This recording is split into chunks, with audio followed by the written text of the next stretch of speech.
We had a wild summer of severe weather.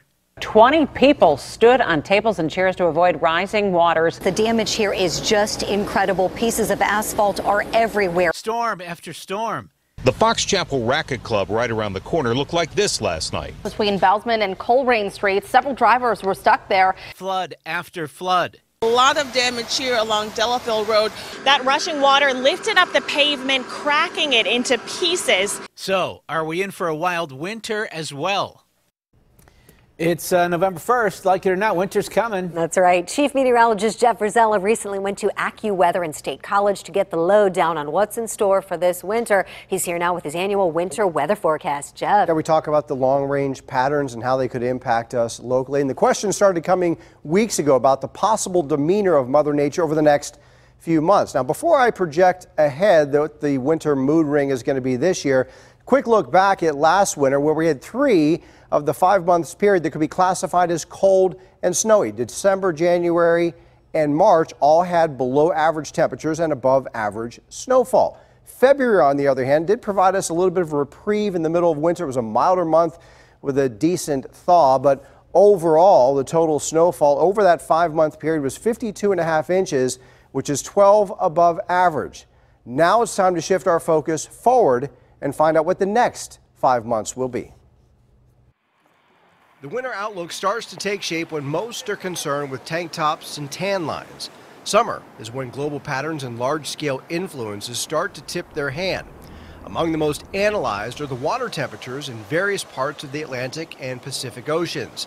Of these, the most publicized are the phenomena known as El Nino and La Nina. The main influence that stuck out to us first is the transformation to El Nino. When was that going to take place? How strong was it going to be? And how much influence it would have on the North American pattern. And NOAA agrees. Their latest outlook projects a 70% chance of an El Nino influence this winter. Right now, the signal is weak, but the long-range experts at AccuWeather expect the intensity to briefly increase into the moderate range by the heart of winter. What that means is that we're going to see a pretty active southern jet. Last year, we saw a pretty active northern jet, a lot of quick systems.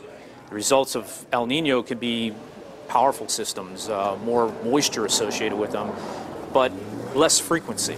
The problem is early on in the season, the polar vortex that we always look for shifts and stuff, it looks like it's going to stay centered right around the pole, and that promotes more westerly flow across the nation, and that's not really a very cold flow.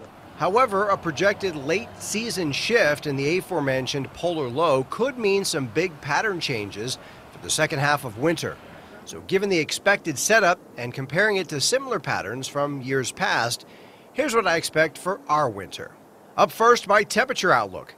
The season should start somewhat mild in November with a couple quick shots of cooler air, but near average temperatures for the month. December will feature a back and forth theme with transient cold air masses. Pacific air will mix in with fast-moving Canadian fronts to provide brief cold shots. January looks to start milder than normal, but the invasion of Arctic air becomes more prominent by mid-month and beyond. February will feature the coldest air of the season, which will be locked in for longer periods. This will translate into the biggest monthly departure from average. And finally, March will come roaring in with an early month chill. Then the pattern will flip-flop to a more spring-like feel the second half of the month. In the end, early winter will be highlighted by a freeze-thaw cycle. The polar vortex shifts south will mean an Arctic charge in February, making it the coldest month of the season. In the end, the season will finish with temperatures very close to average. Now, on to the flying flakes. Snow season looks to start a little slow in November, and then the meager snow amounts will continue into December, as fast-moving zonal flow will promote less cold air and below-average snow amounts through the end of the year. In January, the pattern will gradually become more amplified with a more active storm track, especially late in the month. This will lead to greater accumulation potential. A slight shift in storm track further south in February should bring a relative lull in snowfall frequency, but 1 or 2 healthier systems should bring snowfall for the month a bit above average. In March, the extension of the winter chill early in the month will keep the flakes flying the first couple of weeks, with just below normal accumulation by the end of the month.